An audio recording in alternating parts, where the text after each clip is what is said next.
Dear students, here I am Manzoor Ahmadar, lecturer, English Boys High Secondary School, Langate, and this is reflexive pronoun, my topic today, and it is for class 12th.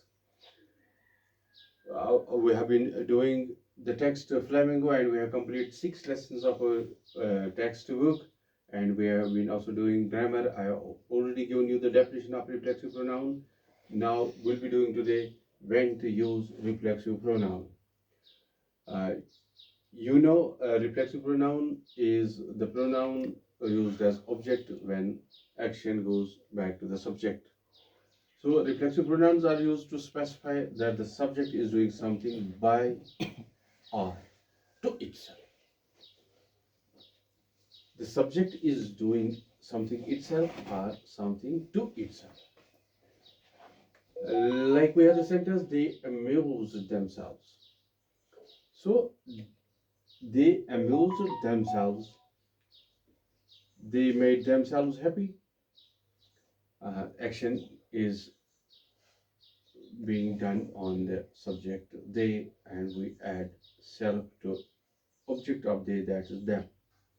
And when it is plural, it is themselves, they takes themselves is it. We sometimes say they amused them, but here it is not clear whether them refers to the subject itself or it says something about something other. So reflexive pronouns can be used as direct or indirect objects. This is another property of reflexive pronouns. Uh, Reflexive pronouns can be direct objects of the verb in a sentence or indirect objects of a verb in the sentence. When the reflexive pronoun is the direct object, it is the same as the subject and receives the action of a transitive verb like I hurt myself cutting down the bush. Dear students, transitive verb is a verb which takes an object definitely. So, hurt myself. Myself is object of the verb hurt, and it is the reflexive pronoun of I. The object, the possessive of I is my, and we add self-it. And I hurt myself cutting down the bush. So the subject is also the object, but we add self-it. We have been preparing ourselves for third wave of COVID.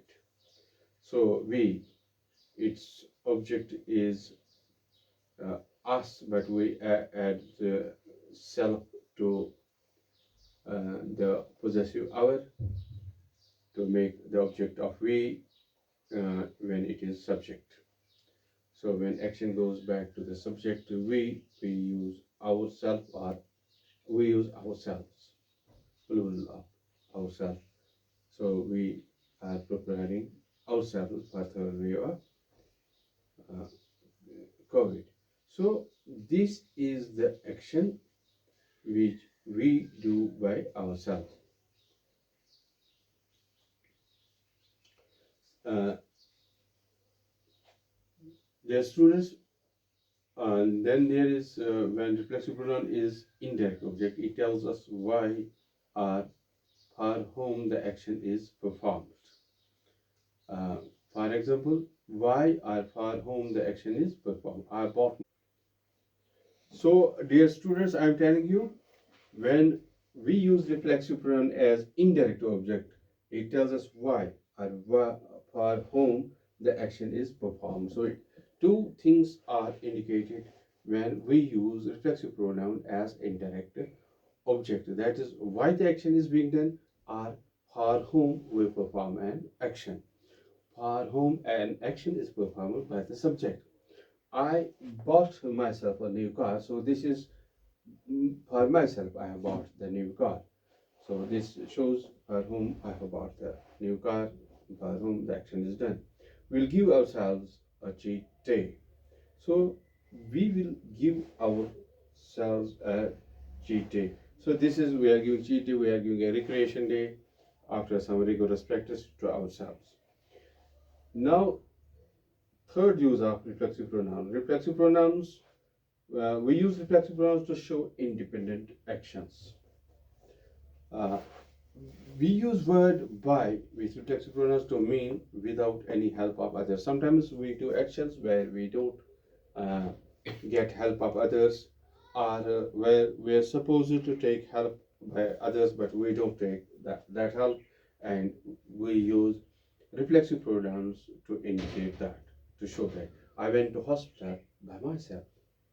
So when I went to hospital, I was supposed to take somebody with me, but I didn't, and I went to hospital by myself. The children cleaned their rooms by themselves. They should have taken help from somebody. There might have been the duty of others also to clean the room, but here the children cleaned their room by themselves, means, and they didn't take any help by anybody. So these are the independent actions where we use the reflexive pronoun. Fourth thing is that reflexive pronouns can be used as intensive pronouns, or we can say emphatic pronouns. Example, I wrote all the song by myself. It is the song that I wrote by myself. I'm sure book is in the bag. Here I put it myself in the bag. So here is emphasis that book should be in the bag because I have put it myself in the bag. So by adding self or selvs, we make reflexive pronouns. This is one of the qualities of the reflexive pronouns, and we'll be doing correcting of errors regarding reflexive pronouns in the coming lesson. Thank you guys. Thank you for today.